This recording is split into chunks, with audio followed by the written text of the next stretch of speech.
memilih berpikir positif atau negatif.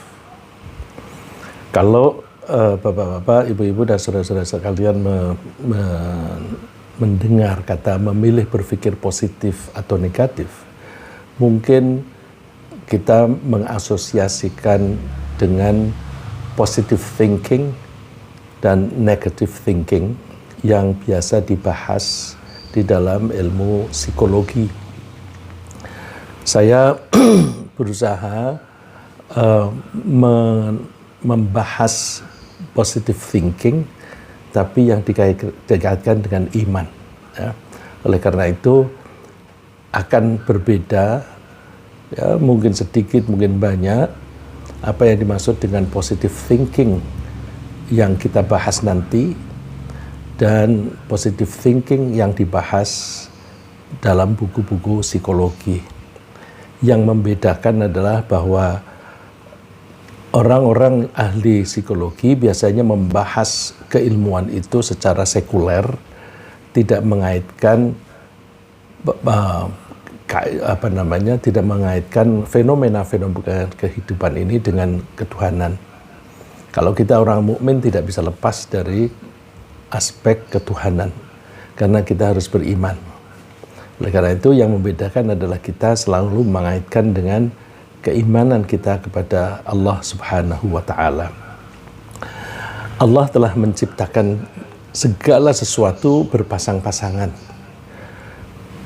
Bukan hanya pasangan betina dan jantan, tapi juga pasangan baik buruk, positif negatif, surga neraka. Sesuai dengan keberadaan pasangan-pasangan semacam itu, kita bisa memahami bahwa pada setiap benda dan setiap kejadian akan terdapat dua-duanya, baik sisi baik maupun sisi buruk. Akan tetapi, ketika kita menghadapi suatu kejadian atau keadaan, sebagian di antara kita ada yang memiliki kecenderungan untuk menyimpulkan atau menilai bahwa kejadian atau keadaan itu baik, dan ada yang cenderung menilainya buruk. Di sini kata kunci cenderung penting. Ya. Jadi kalau dikatakan kecenderungan berarti diulang lagi. Yang kita bahas ini kecenderungan.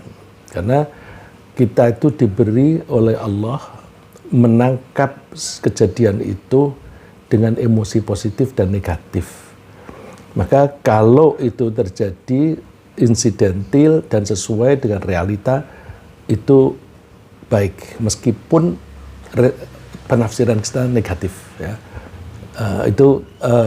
Kejadian itu penting karena memang Allah membuat emosi atau perasaan pada diri kita itu supaya kita bisa mempertahankan hidup. Ya. Jadi yang kita bahas di sini adalah kecenderungan menilai positif dan kecenderungan menilai negatif. Kita menganggap bahwa kelompok pertama, yaitu yang punya kecenderungan menilai segala sesuatu itu positif, dan kelompok kedua sebagai kelompok yang suka berpikir negatif. Berkaitan dengan pemikiran demikian, kita yang mendasari pola pikir dengan keimanan kepada Allah mengatakan bahwa seseorang berpikir positif jika ia mempertimbangkan dan menilai bahwa suatu kejadian atau keadaan pasti bersesuaian dengan kekuasaan dan kehendak Allah yang didasari atas kasih sayang kepada hambanya, baik hal itu bersesuaian ataupun tidak bersesuaian dengan keinginan diri sendiri. Jadi ada dua keinginan. Kita yang beriman pasti beranggapan bahwa kejadian itu bersesuaian dengan kehendak Allah. Kadang-kadang kehendak Allah itu sesuai dengan keinginan kita, dan kadang-kadang kehendak Allah itu tidak sesuai dengan keinginan kita. Kita cenderung mengatakan kejadian yang sesuai dengan keinginan kita, kita mengatakan itu bagus. Dan kalau kejadian itu tidak sesuai dengan keinginan kita, kita menganggapnya jelek atau buruk. Jadi kita mengatakan baik atau buruk itu relatif. relatif, dikatakan relatif karena related to our own emotion atau our own interest. Ya. Jadi kalau kejadian itu sesuai dengan keinginan kita menganggapnya positif atau bagus. Kalau tidak bersesuaian itu kita menganggapnya jelek.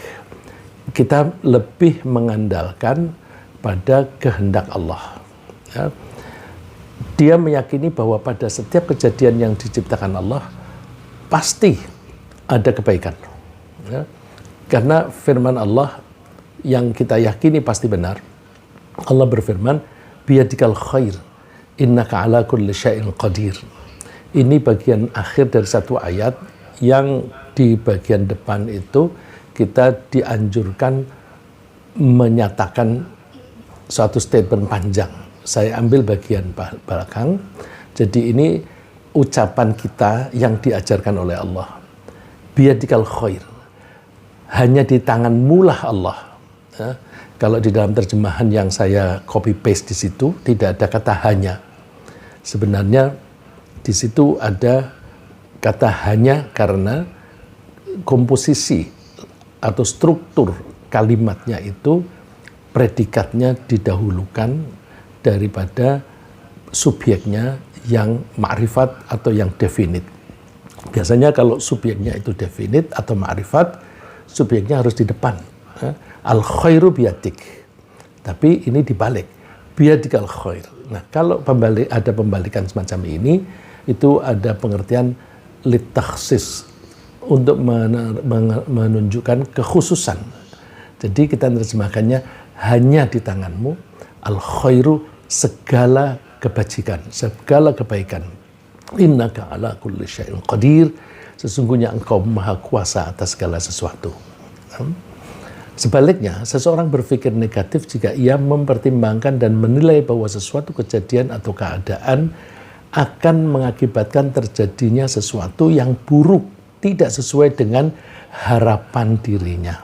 Nah, tadi saya katakan, buruk itu yang tidak sesuai dengan interestnya atau keinginannya sendiri atau harapannya sendiri. Bahkan mereka sering menyalahkan orang lain atau menyalahkan kejadian itu sendiri. Saya kutipkan dari satu ayat yang saya tidak cantumkan di materi di situ, yaitu surat 7, surat Al-A'raf, ayat 131. فَإِذَا جَاءَتْهُمُ الْحَسَنَةُ قَالُوا لَنَا هَذِهِ. Kalau mereka mendapatkan suatu kebaikan yang terjadi itu mereka anggap baik, mereka mengatakan lana hadhihi. Ini karena kita. Ini terjadi karena kita. Misalnya karena kepandaian kita, karena kecerdasan kita, karena usaha kita dan sebagainya. Lana hadhihi. Tapi sebaliknya, wa in tusibhum sayyi'atu yattayyaru bi Musa wa ma'ah. Tapi ketika mereka mengalami kejadian yang buruk, misalnya bencana alam atau hancurnya panenan dan sebagainya, mereka menyalahkan nabi mereka, yaitu Nabi Musa dan orang-orang yang mengikuti Nabi Musa. Jadi yang disalahkan orang lain. Wa in tusibhum sayyi'atu yattayyaru bi Musa. Mereka menganggap ini gara-gara Musa kita menjadi sial. Ini orang yang dari dua sisi tadi aja sudah kelihatan tidak mengaitkan dengan Allah. Kalau kejadian baik mereka akui itu mereka yang melakukannya, mereka yang berhak mendapatkannya dan sebagainya. Tapi kalau buruk gara-gara Nabi Musa. Nah, konsep ini, konsep tentang berpikir positif yang kita cantumkan tadi, itu berbeda dengan orang-orang Barat yang tidak mendasari pemikirannya dengan keimanan. Konsep mereka kurang lebih sebagai berikut.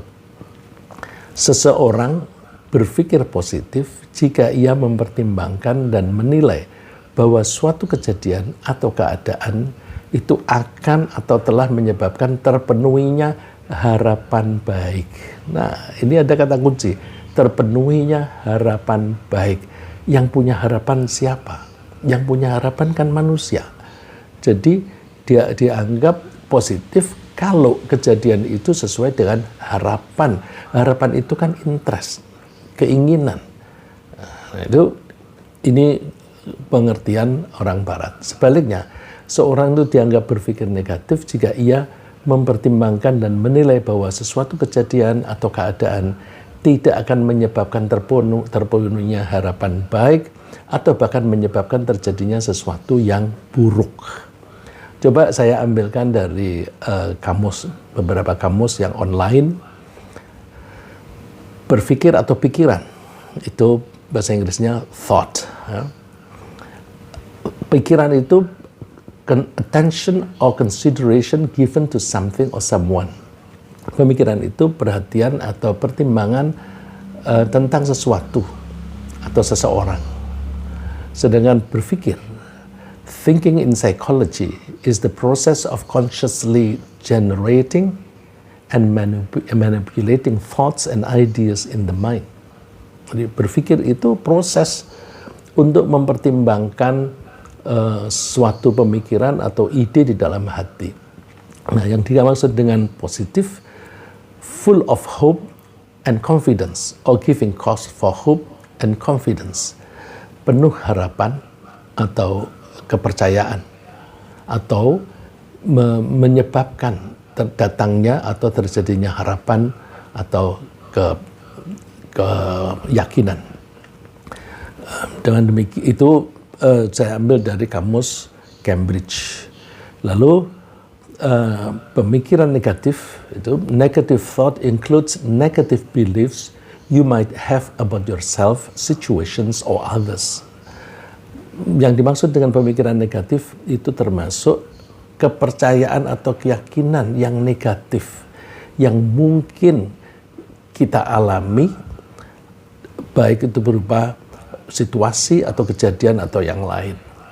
Ini saya ambil dari Very Well Mind. Jadi dari sini ada perbedaan. Maka kalau nanti pembahasan berikutnya itu berbeda, bedanya di situ, yaitu bahwa kita mengaitkan penilaian positif atau negatif itu dengan kekuasaan dan kehendak Allah. Ya. Kekuasaan bahasa Arabnya itu qudrah, kehendak itu bahasa Arabnya iradah. Jadi apapun yang terjadi itu bersesuaian dengan qudrah dan iradahnya Allah. Sedangkan qudrah dan iradahnya Allah itu selalu berdasarkan kasih sayang atau rahmah. Karena Allah itu Maha Ar-Rahman dan Maha Ar-Rahim. Karena pikiran, perasaan, dan perilaku. Ya, ada 3 hal yang saya sebut di sini. Pikiran, yaitu proses berpikir. Perasaan, ada sedih, takut, dan sebagainya. Dan perilaku. Perilaku itu actions, tindakan yang kita lakukan. 3-tiganya ini saling berkaitan. Saling berkaitan itu bisa dimulai dari perilaku mempengaruhi perasaan, bisa perilaku mempengaruhi pikiran, dan bisa sebaliknya, pikiran mempengaruhi perasaan dan perilaku. Cuma yang secara umum, yang secara mendasar, pikiran akan mempengaruhi perasaan. Ya, perasaan itu bahasa Inggrisnya emotion. Ya. Emotion, di kata emotion itu ada kata motion. Motion itu gerakan. Jadi emotion itu sesuatu yang mendorong kita untuk melakukan gerakan, melakukan tindakan. Lalu terus perasaan itu akan mempengaruhi perilaku.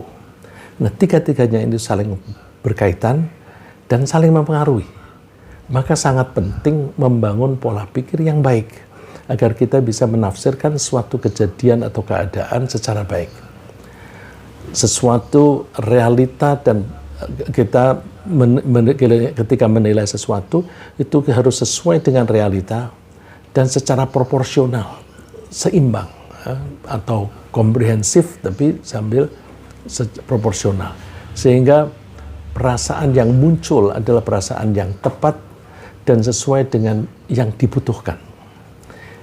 Ini sangat penting karena dalam menghadapi peristiwa yang sama, jika penafsiran terhadapnya berbeda, maka perasaan yang muncul akan berbeda. Sedangkan perasaan yang berbeda akan mendorong kita melakukan sesuatu yang berbeda. Yang sering saya contohkan, saya kalau cantumkan di yang tertulis ini, saya khawatir membosankan, tapi saya sebut sepintas. Saya sering memberikan contoh, kalau ada seekor ular berjalan, menjala menuju ke arah kita, apakah kita takut atau senang? Tergantung penafsiran. Bagi orang yang tidak punya ilmu cukup menganggap bahwa semua ular itu berbisa. Bagi orang yang tidak punya pengalaman, maka dia akan menganggap bahwa aku terancam oleh ular ini. Kalau dia menggigitku, aku bisa sakit dan bisa mati. Tapi kalau orang yang punya ilmu, dia melihat apakah ular ini berbahaya atau tidak, berbisa atau tidak, dia tahu. Apakah ular ini sedang lapar atau kenyang, dia tahu. Kalau dia tahu bahwa ular ini kenyang, dilihat dari perutnya yang penuh, maka dia tidak khawatir karena ular itu tidak rakus. Kalau sudah kenyang, dia diam. Kemudian, kalau orang yang punya pengalaman, orang yang pernah melatih dirinya untuk menjadi pawang, dia melihat ini gampang, ini bisa ditangkap. Ditambah dengan pemikiran bahwa kalau aku tangkap ular ini hidup-hidup, aku bisa tawarkan kepada temanku yang hobinya mengoleksi ular. Maka datangnya ular ini sama dengan datangnya rizki, dia senang. Jadi kalau dia menganggap bahwa ular ini mengancam, dia akan merasa takut.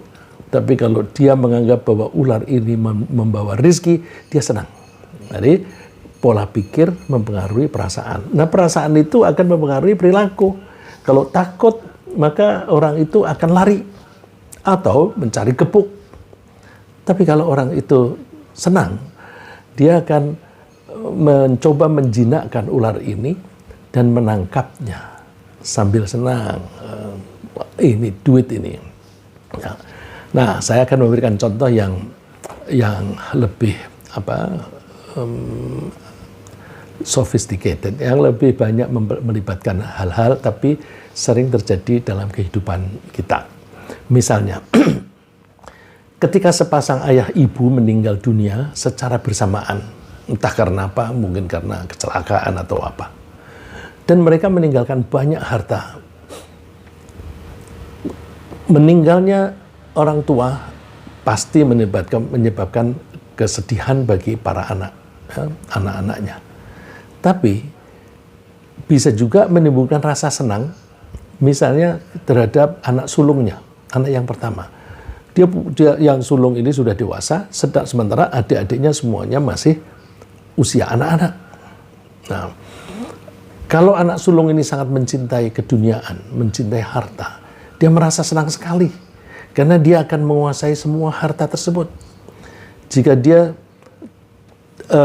dia menafsirkan bahwa menguasai dan menggunakan harta itu untuk kepentingan pribadinya tidak akan mengakibatkan bencana baginya. Nggak apa-apa, ini duit banyak, aku berarti bisa mengelola ini atau bisa memanfaatkan ini dengan sesuai dengan keinginanku.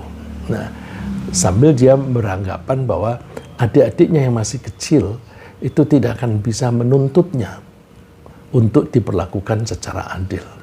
Nah, orang semacam itu senang, sebagaimana digambarkan oleh Allah, wa ta'kuluna at-turatha aklan lamma wa tuhibbuna al-mala hubban jamma. Dan kamu memakan harta waris dengan cara mencampur baurkan. Ada yang halal dan ada yang haram. Yang bagian dia halal, tapi bagian adik-adiknya haram. Wa tuhibbuna al-mala hubban jamma, dan kamu mencintai harta secara berlebihan.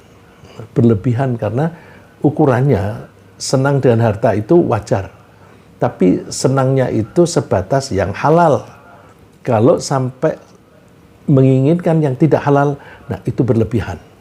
Nah, jadi suka harta atau tidak itu secara umum gampang diukur. Kalau sampai mencari yang haram, nah itu sudah pasti mencintai harta.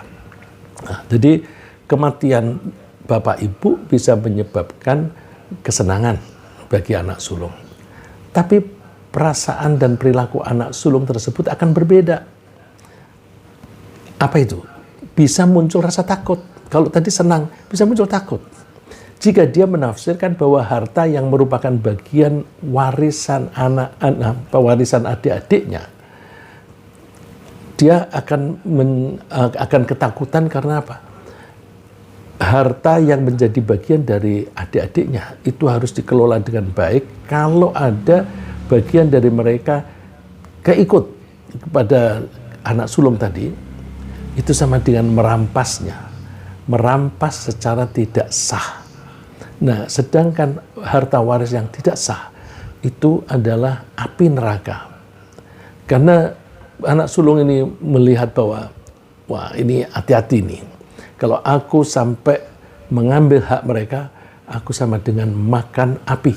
Sebagaimana digambarkan oleh Allah, innal ladzina ya'kuluna amwalal yatama dzulman innama ya'kuluna fi butunihim nara. Sesungguhnya orang yang makan harta anak yatim secara zalim, sebenarnya mereka itu sedang makan api dimasukkan ke dalam perut mereka. Wa sayaslawna sa'ira, dan besok di hari kiamat mereka akan masuk ke neraka. Nah, jadi melihat harta yang banyak, kakaknya yang sulung ini akan mengelola tapi disertai dengan ketakutan. Tapi perasaan akan berbeda lagi. Anak sulung tadi senang tapi dengan takut campur. Ya. Senang dan takut itu campur. Kenapa? Senang karena dia mendapatkan kesempatan untuk merawat dan mendidik adik-adiknya yang statusnya yatim. Takut karena khawatir dia tidak bisa melaksanakan dengan baik sehingga harta adik-adiknya itu keikut pada dia atau bahkan bisa hilang. Ya. Oleh karena itu dia akan merawat dan mendidik adik-adiknya sambil merawat manusianya, ya, adik-adiknya, sambil mengelola harta, memanage hartanya dengan sangat berhati-hati. Karena dia menganggapnya sebagai kesempatan baginya untuk masuk dan tinggal di surga bersama dengan Rasulullah SAW. Jadi, aku punya adik yang yatim ini. Ini adalah kunci bagi saya untuk masuk surga di level yang tinggi, di level yang sama dengan Rasulullah. Sebagaimana Rasulullah bersabda, ana wa kafilul yatimi fil jannati hakadha. Aku dan orang yang merawat anak yatim di surga nanti seperti ini. Seperti ini itu sambil wa asyara bis sababati wal wusta. Rasulullah memberi isyarat dengan jari telunjuk dan jari tengah. Wa farraja bainahuma syai'an, direnggangkan sedikit. Ya. Tidak nempel, tapi direnggangkan sedikit.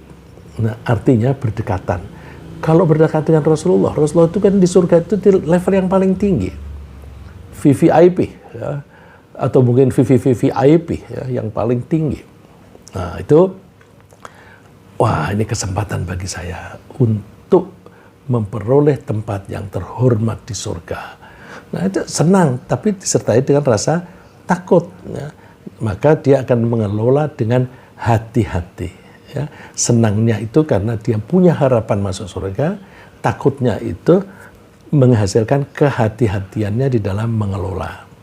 Dari contoh-contoh tersebut kita bisa menengarai bahwa perbedaan penafsiran sebagai bagian dari proses berpikir atas suatu kejadian atau keadaan sangat mempengaruhi perasaan dan selanjutnya mempengaruhi perilaku. Oleh karena itu, kita harus berhati-hati dalam menafsirkan peristiwa-peristiwa yang terjadi pada diri kita atau yang terjadi pada sekitar kita. Sebenarnya, menafsirkan secara negatif tidak menjadi masalah dan bahkan seringkali berguna jika penafsiran kita itu bersesuaian dengan kenyataan atau realita dan pengaruhnya terhadap emosi tidak berlangsung lama. Jadi, sedih ya sedih, tapi sebentar. Takut, ya takut, tapi sebentar. Ya, misalnya, jika atap rumah kita mulai melengkung ke bawah, tentu kita menafsirkannya bahwa, wah, ini bisa roboh nih. Kalau ini roboh, bisa mengancam kehidupan keluarga yang tinggal di situ. Bisa saya, bisa istri saya, bisa anak saya. Tentu orang yang menafsirkan semacam ini takut. Nah, ketakutan semacam ini wajar. Ya memang ada bahaya yang mengancam. Jadi kalau dia tidak takut, malah tidak wajar. Takut itu penting, tapi takutnya itu tidak berlangsung lama. Karena apa?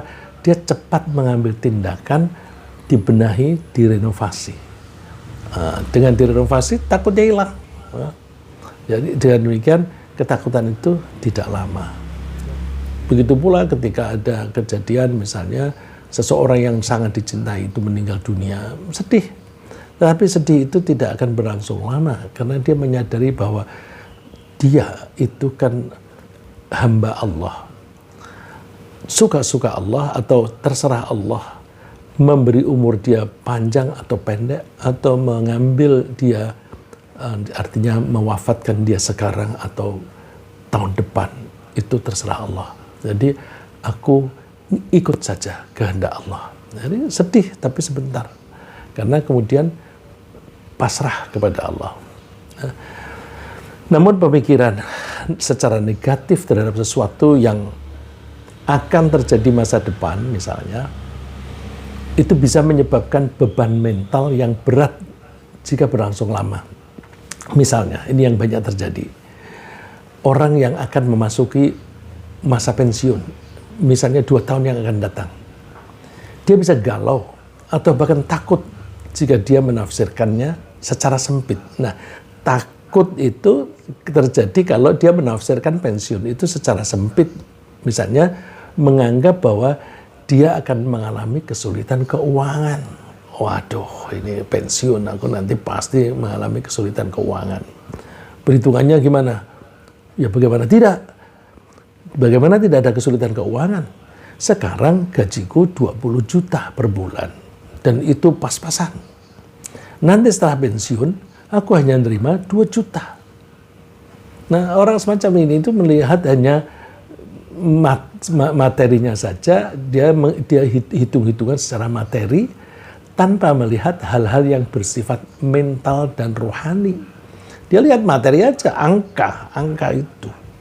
Tapi dia tidak melihat yang rohani. Dia nggak nangkep yang rohani. Kenapa nggak nangkep? Nggak pernah melatih diri. Ya. Kalau orang yang beriman sering melatih diri bahwa kita ini diawasi oleh Allah, bahwa kalau kita berbuat sesuatu yang baik, menolong orang lain, kita akan mendapatkan pahala, bahwa besok akan masuk surga dan sebagainya.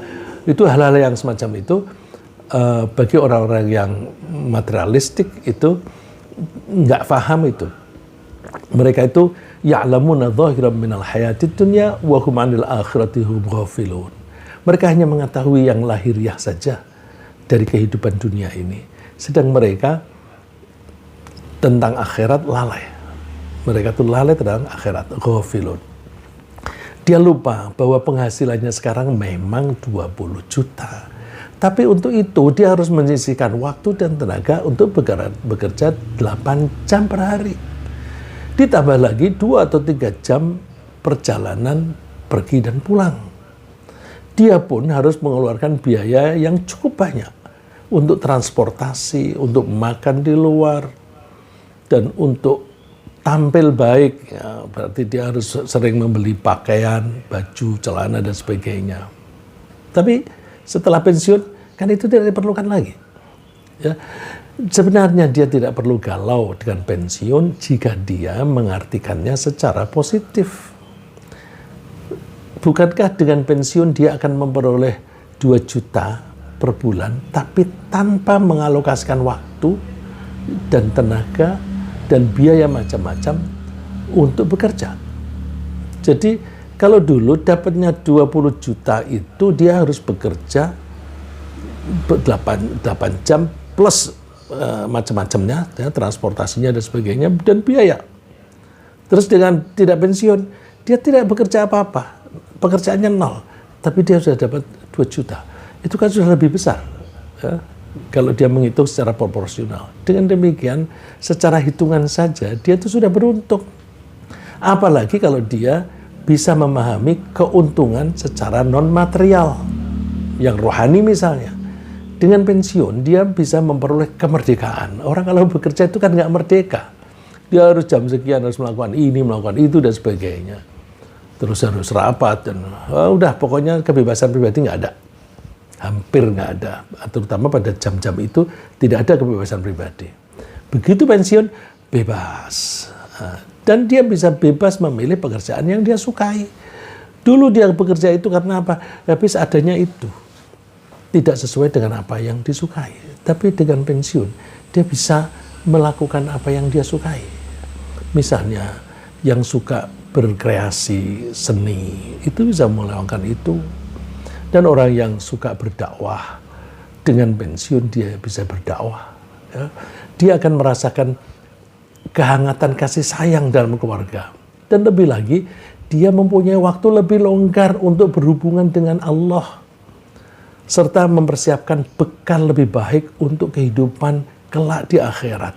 Ketika bekerja dia nggak sempat ngaji, belajar, mempelajari keagamaan, nggak sempat. Berkumpul dengan teman-temannya di masjid, tidak sempat. Mau ikut kumpul-kumpul dengan teman-teman di masjid, nggak sempat. Apalagi kalau yang pulangnya sampai jam 10 malam baru pulang, atau jam 12 malam baru pulang. Tetangga-tetangga itu kan kegiatan banyak dilakukan habis maghrib, habis isya, begitu. Nggak pernah bisa berkumpul. Karena apa? Ya masih bekerja atau masih di perjalanan. Nah, anak dengan anak-anak juga begitu. Berangkat anak masih tidur, pulang anak sudah tidur. Tapi dengan pensiun, maka hubungan itu menjadi hangat. Wah, itu yang non materi, ya, secara mental dan rohani. Ya. Dan berhubungan dengan Allah itu menyenangkan. Karena apa? Berhubungan dengan Allah dengan cara zikir, dengan cara sholat, dengan cara baca Al-Quran, itu akan menghasilkan ketentraman di hati. Allah menggambarkan di Al-Quran, alladzina amanu wa tatma'innu qulubuhum bidzikrillah. Mereka adalah orang-orang yang beriman dan hatinya menjadi tentram dengan cara mengingat kepada Allah, zikir kepada Allah. Ala bidzikrillah tatma'innul qulub. Ketahuilah bahwa hati akan rasa tentram dengan mengingat Allah. Bagaimana tidak tentram? Karena dengan mengingat Allah, kita ketika mendapatkan kesulitan, kita bisa mengadu dan memohon kepada Allah. Jadi rasanya tidak sepi. Ya.